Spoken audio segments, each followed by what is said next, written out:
Bonjour, bienvenue à Rencontre sous le grand chêne. Aujourd'hui, j'ai l'honneur d'avoir comme invité Luce Beaulieu, une amie que j'ai rencontrée lors de mes études universitaires et qui est maintenant coach dans son entreprise de coaching Immergence.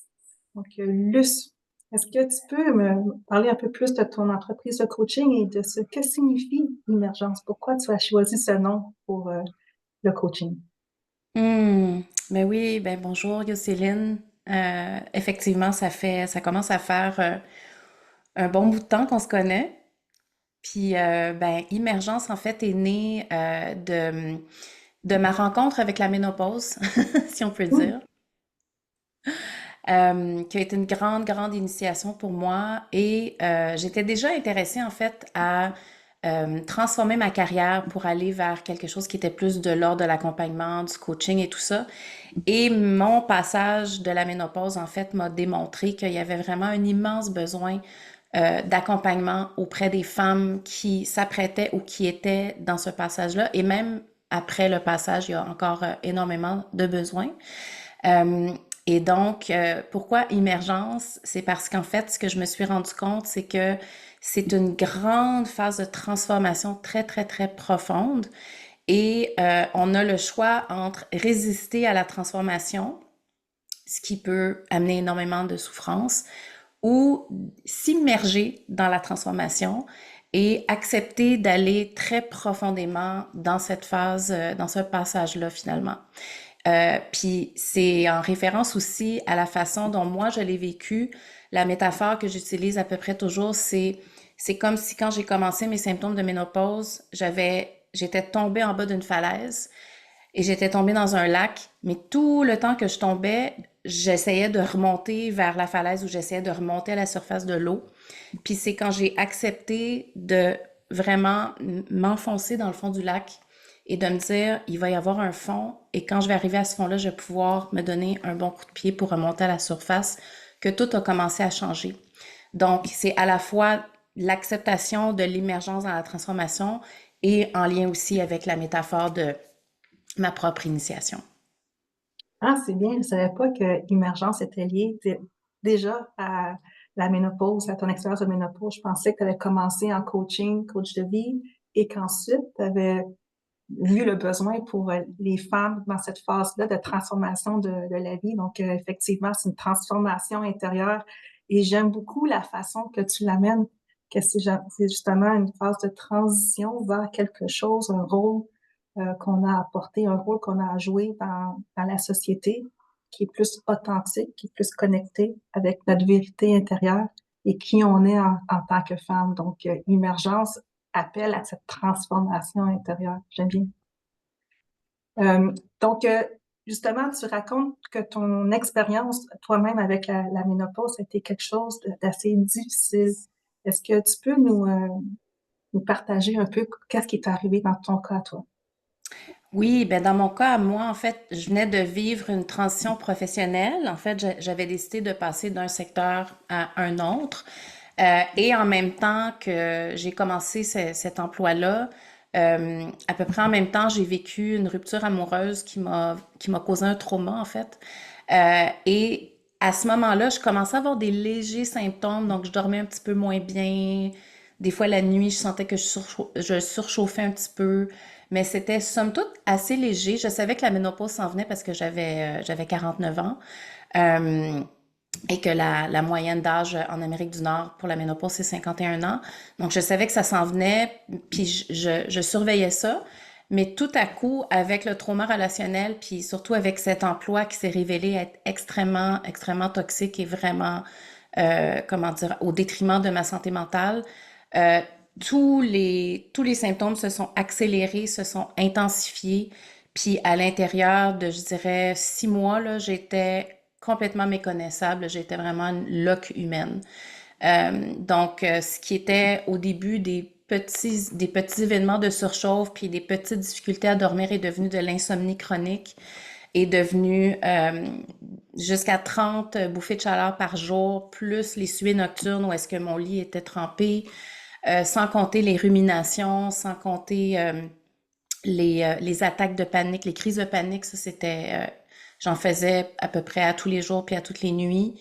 J'avais vraiment des grosses dysfonctions cognitives. J'étais des fois comme en Zoom, là, je présentais, puis là, j'oubliais le nom de mon collègue, j'oubliais qu'est-ce que j'étais en train de présenter. C'était vraiment, vraiment, vraiment stressant. Qu'est-ce qu'il y avait d'autre aussi que je peux oublier? J'avais beaucoup, beaucoup de douleurs aux articulations. Euh, J'avais la peau qui devenait extrêmement sèche. J'avais de la perte de cheveux. Mes règles étaient extrêmement irrégulières. Il y avait des mois où j'avais à peu près pas de règles. J'avais des mois où est-ce que je pouvais remplir six Diva Cup en 1 heure. Ouais. Oh, Ouais, ouais. Donc ça allait vraiment. Donc c'était vraiment comme la période où est-ce que les hormones fluctuent énormément, énormément. Euh, Beaucoup, beaucoup, beaucoup d'anxiété. Une anxiété là qui était comme si j'avais une montagne qui était sur ma poitrine, sur mon cœur. Je me sentais complètement à côté de mes pompes. Je savais plus où était mon nord. C'était une période d'une souffrance hallucinante. puis à ce moment-là, est-ce que tu avais une idée de ce qui se passait? Est-ce que tu l'associais déjà à la période de périménopause ou tu étais sous le choc et tu savais pas qu'est-ce qui t'arrivait du tout? Je te dirais un peu de tout parce que comme ça m'a pris un certain nombre de mois avant de me rendre compte en fait que j'avais des symptômes de stress post-traumatique. Ça m'a pris peut-être 3 mois, mais au bout de ces 3 mois-là, j'étais déjà très très bas dans mon Parce état. parce que tu vivais en même temps des changements importants dans ta vie. Donc ça, c'est un peu l'élément déclencheur en même temps que tu vivais cette transformation hormonale. Donc, tu avais deux choses qui étaient croisées, on pourrait dire ça comme ça? Ou Ouais, ou peut-être même pas croisées, c'est deux choses qui se superposent, donc ça vient augmenter encore plus les symptômes. ouais, ça vient amplifier, ça vient intensifier. Puis en fait, c'est là où je l'ai vraiment vécu parce tu sais, après ça, j'ai lu les articles scientifiques les plus récents où est-ce qu'on voit très bien qu'il n'y a aucune différence entre le corps et l'esprit, même si le paradigme médical dans lequel on est en ce moment, c'est qu'il y a le corps, puis après ça, il y a l'esprit, puis l'esprit doit dominer le corps. Mais dans la littérature scientifique récente, ça a été complètement démonté tout ça. Donc, il n'y a aucune différence entre le corps et l'esprit. Et ce que ça veut dire, c'est que toutes nos pensées et nos émotions vont aller amplifier les processus biochimiques et hormonaux et endocriniens de notre corps. Et quand on est dans la période de ce qu'on appelle, selon les personnes qui étudient vraiment la ménopause, soit la transition de la ménopause ou ce qu'on appelle aussi en anglais late perimenopause, mais vraiment cette année-là, là, 6 à 12 mois, juste avant que les règles commencent à cesser, donc j'étais en plein là-dedans. C'est là où est-ce que tous les changements extrêmement importants au niveau du cerveau, parce que c'est un événement neurologique extrêmement important. Donc le cerveau, si on regarde, mettons des scans de femmes avant la ménopause et des scans pendant et des scans après, on voit le cerveau qui change de structure. Donc, on a une transformation au même titre et de la même intensité que quand on devient mère, quand on est enceinte et après quand on allait et qu'on donne naissance, c'est la même chose. Le cerveau des mères, la structure du cerveau des mères change. Donc, c'est un événement tout aussi important.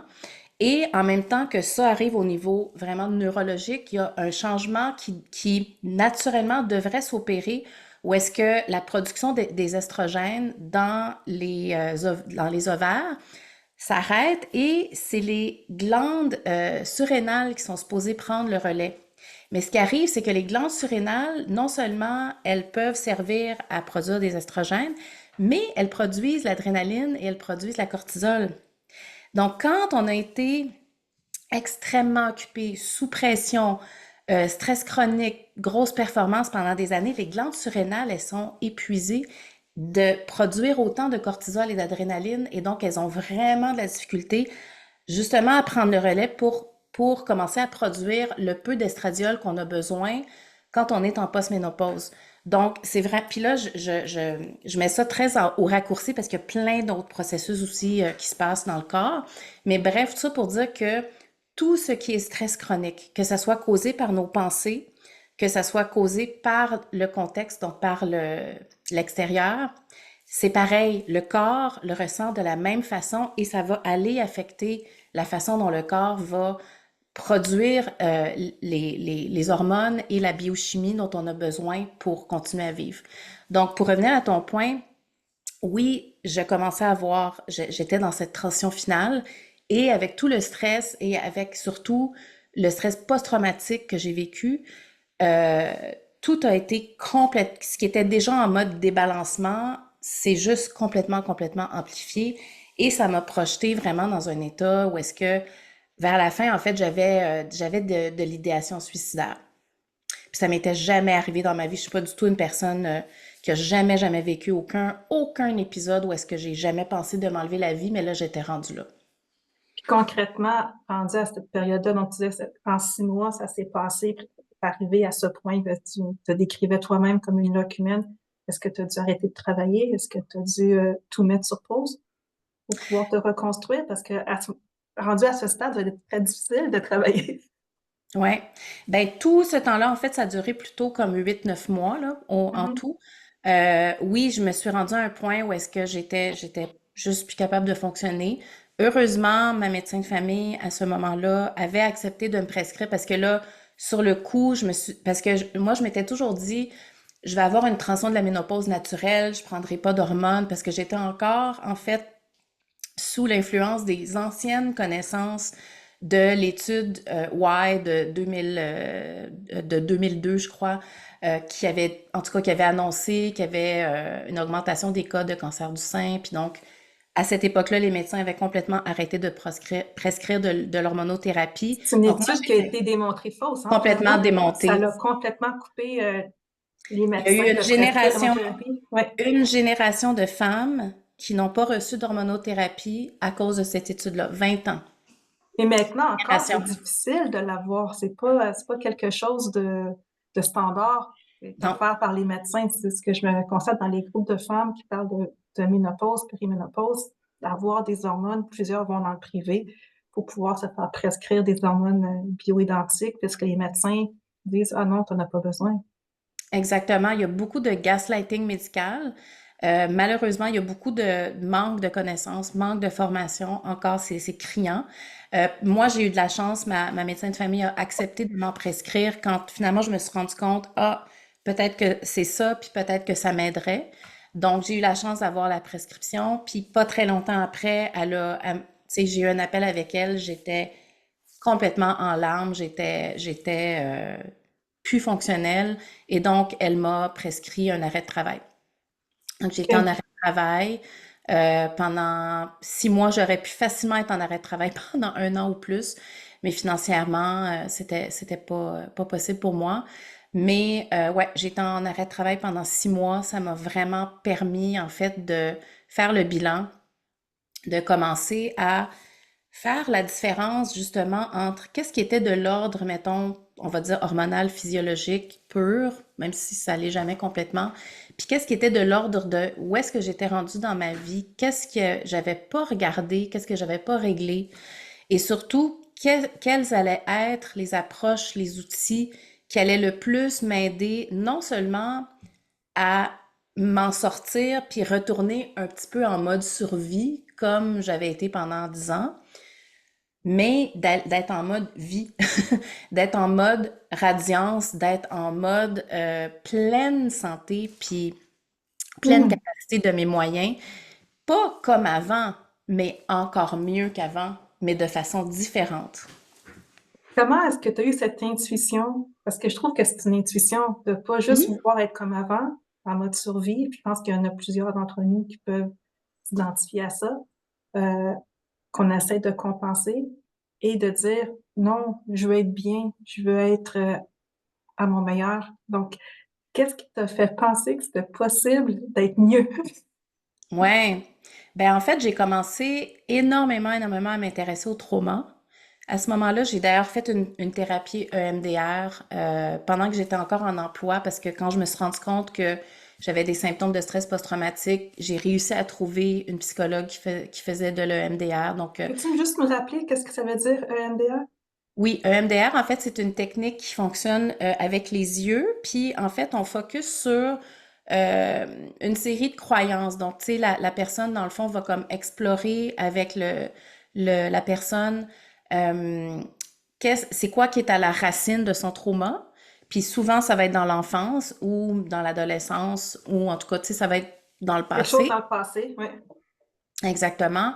Et ensuite, il y a comme des appareils où est-ce que, soit c'est avec au niveau des yeux, ou moi, dans mon cas, la personne que je voyais, c'était une machine que tu tiens deux manettes dans les mains, où est-ce qu'il y a des vibrations, si tu veux.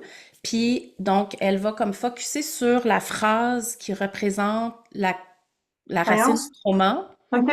Est-ce que la c'est une croyance croyance. en réalité qui est comme internalisée? Oui, c'est toujours une question de croyance, puis d'aller dissoudre la croyance comme telle. Puis donc, c'est vraiment un processus qui est très puissant. Fait que j'ai fait ça pendant 1 an, puis ça l'a beaucoup aidé. Puis ensuite, en combinaison avec l'hormonothérapie aussi, ça a beaucoup aidé. Puis pendant ce temps-là, donc, parce que je suis nerd, puis que j'ai passé 10 ans dans le domaine de la recherche, ben, j'ai commencé à faire énormément de lectures, de recherches sur le trauma, sur justement la relation corps-esprit, sur le plan scientifique. J'ai commencé à consommer énormément de connaissances sur tous ces sujets-là. Et je suis arrivée naturellement à la théorie polyvagale de Stephen Porges, qui, dans le fond, est une théorie vraiment révolutionnaire qui explique d'une façon très... ben, ça peut être complexe, mais on peut la simplifier on a 3 états dans notre système nerveux. Et quand on est dans notre sympathique, donc quand on est activé, donc quand on est stressé, on est dans un certain état, la vie nous paraît d'une certaine façon. Quand on est dans notre parasympathique en mode sécuritaire, on se sent bien, on se sent calme, etc. Quand on est dans notre parasympathique, mais en mode où est-ce qu'on se sent pas en sécurité, ben là, on peut tomber dans le freeze, on peut tomber dans le fun, dans le collapse. Puis après ça, ben on a le mode social, le mode engagement social, qui est le mode du système nerveux qui est propre aux mammifères. Et c'est parce que, ben, c'est simple, on est des êtres sociaux. Donc, on a besoin les uns des autres pour ce qu'on appelle se co-réguler. Donc, on peut s'auto-réguler soi-même, c'est sûr et certain, au travers d'exercices avec le nerf vague, donc qui est un des nerfs majeurs qui part ici de la base du cerveau, puis qui va innerver tous les organes du corps et qui va jusqu'au col de l'utérus pour les femmes. Oui. Donc, il y a comme un lien aussi avec la sexualité, avec l'énergie de vie. Mais tout ça pour dire qu'on est aussi beaucoup dans la co-régulation parce que les mammifères, on a cette particularité que on porte et on donne naissance à nos petits et on en prend soin. Ce qui On n'est pas les le cas aide à de se réguler. Dans le fond, la mère va aider à réguler son enfant très longtemps, en fait. Pas juste très comme quand ils sont longtemps. bébés, on continue quand ils sont enfants, quand ils sont plus vieux, cette façon qu'on peut accompagner notre enfant à se calmer, à avoir confiance, à se c'est que on a besoin du contact physique aussi. Hein. J'en remarque que le contact Oui, physique, en tout cas pour mes enfants, c'est aussi des mères. Ça, en passant, ça n'a pas dû être facile non plus en tant que mère de vivre tout ce que tu as vécu parce que tu dois continuer à être le support pour ton enfant. Ça va être comme assez désolant de se sentir pas capable de le faire. Tu sais, ça, un ah, il autre y aspect qui avait, vient complexifier tout ça. Là. Ouais. c'était extrêmement difficile. Quand que Surtout pendant, toi-même tu es dysrégulé, c'est très difficile de jouer ce rôle-là, d'aider ton enfant à se réguler. On a ce rôle-là absolument, en tant que mère à faire. Ouais. absolument. Fait que ça me prenait vraiment toutes mes ressources, les semaines où mon fils était avec moi pour me co-réguler avec lui. Puis c'est ça, j'ai passé énormément de temps à me reposer, à dormir, à être vraiment horizontale. Vraiment beaucoup.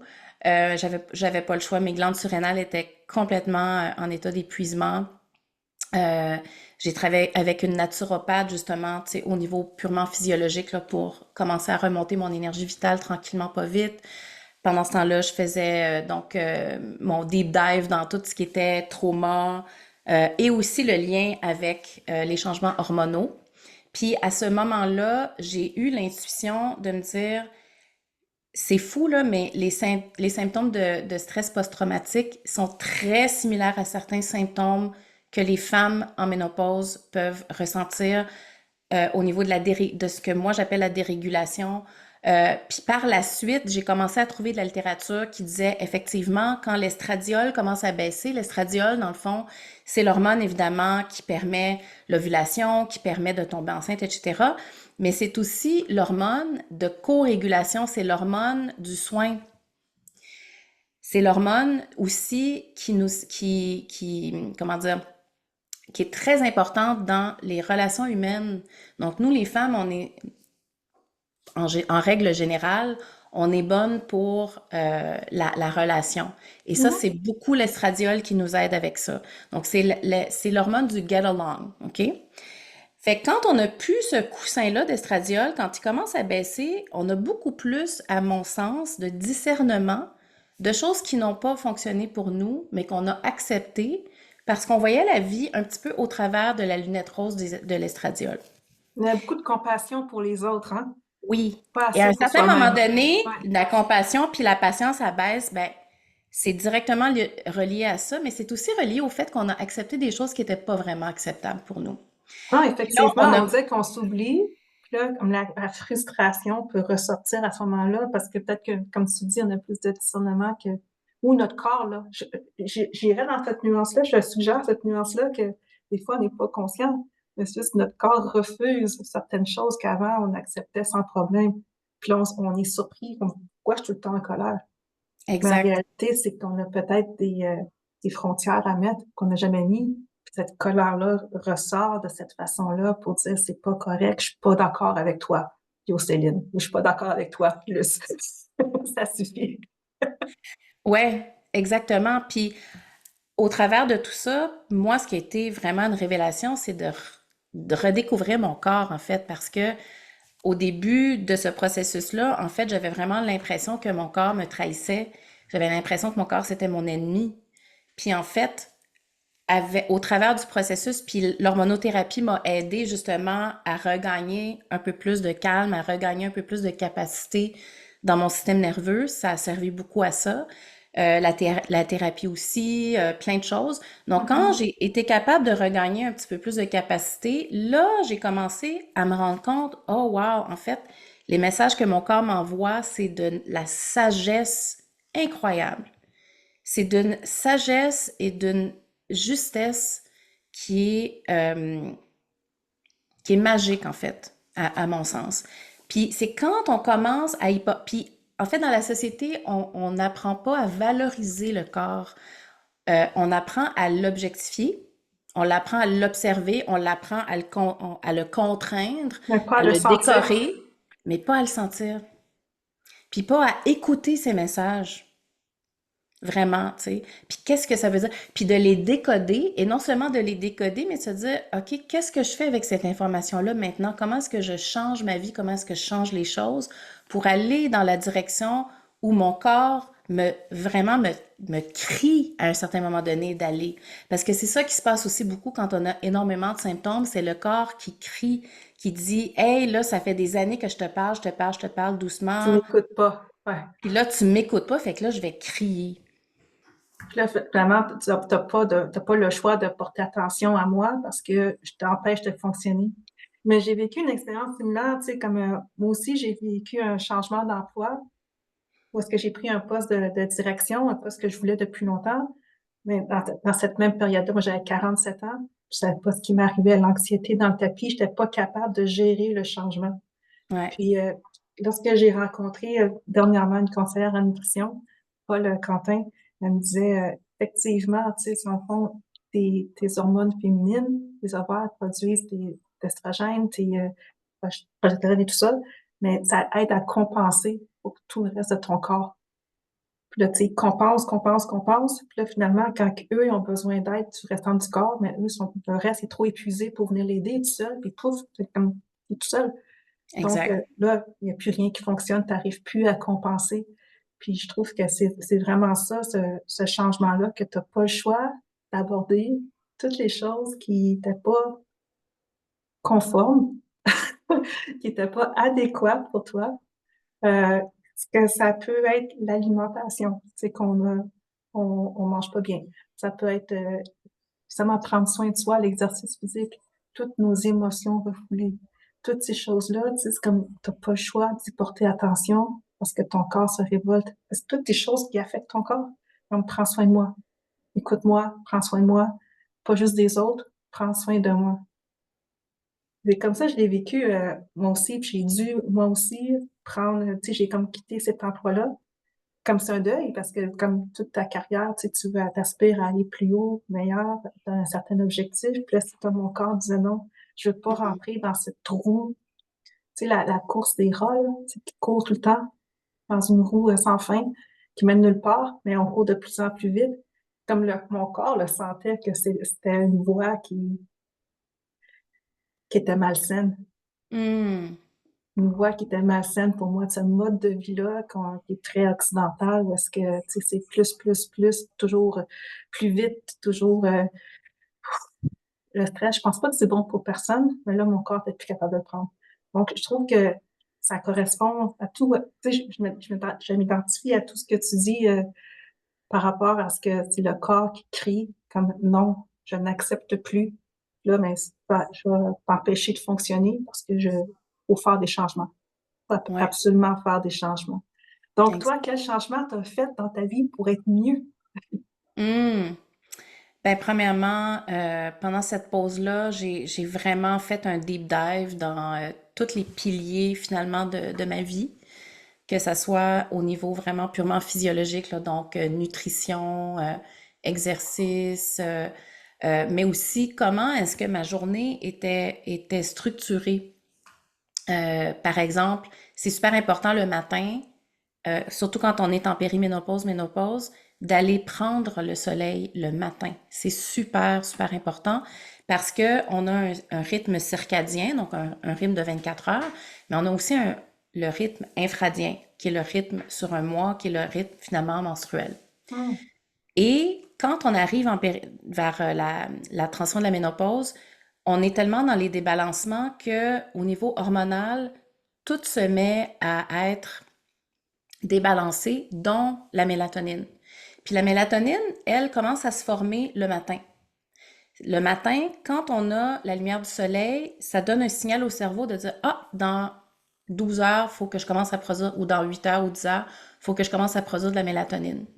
Mais ce message-là, en périménopause, ménopause, quand on va pas vraiment dehors, quand on continue à travailler autant qu'avant, ben le débalancement commence à s'accentuer. Donc, une des façons super simples que les femmes peuvent faire dès aujourd'hui, dès demain matin, c'est d'aller prendre une marche le matin. Ça Hmm. peut être 10 minutes. Moi, je faisais des grandes marches de 45 minutes, mais vraiment d'avoir la lumière du jour dès le matin, c'est hallucinant. À l'intérieur de 2 semaines, je sentais déjà que mon sommeil était meilleur.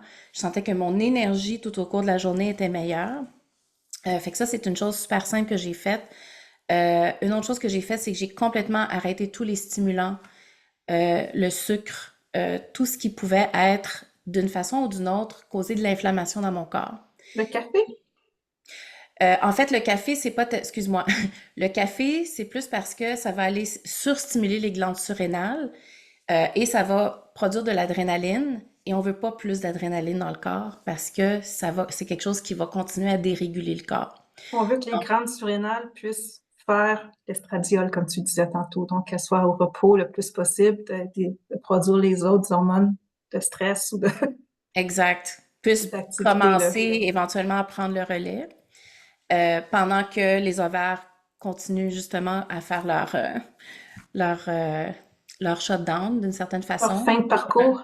leur fin de parcours. Donc ça, j'ai arrêté le café pour cette raison-là, pour l'adrénaline.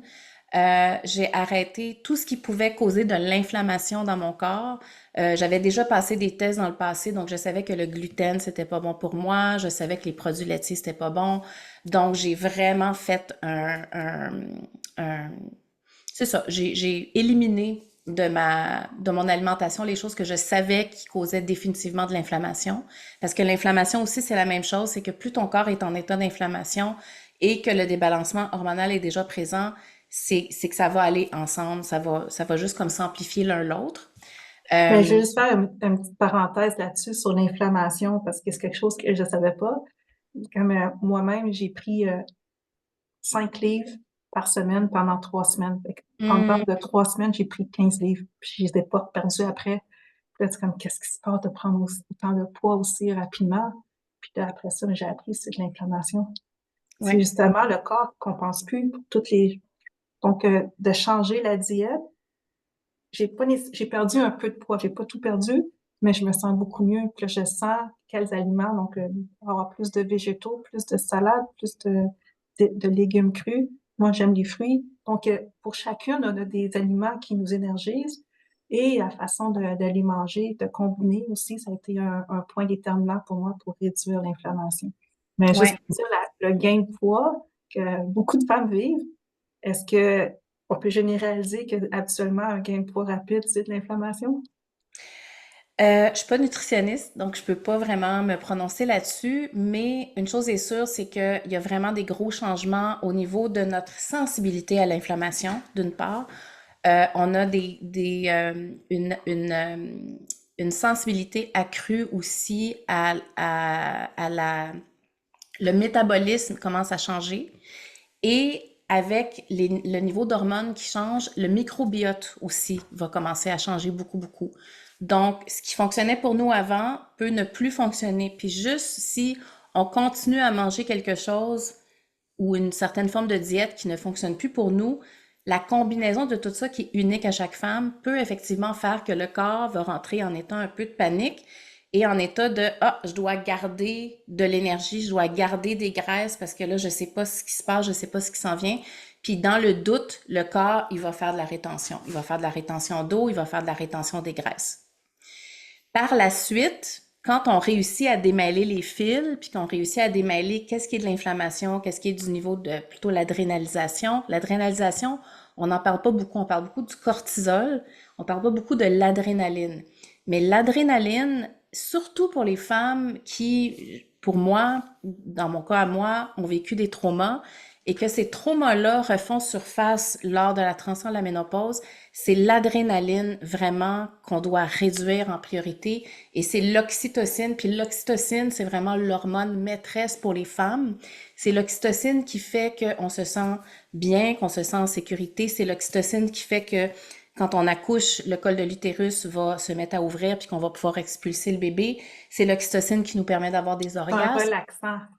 Ça relaxe exactement, puis ça permet de se sentir euh, en état de connexion avec une autre personne ou avec un groupe de personnes.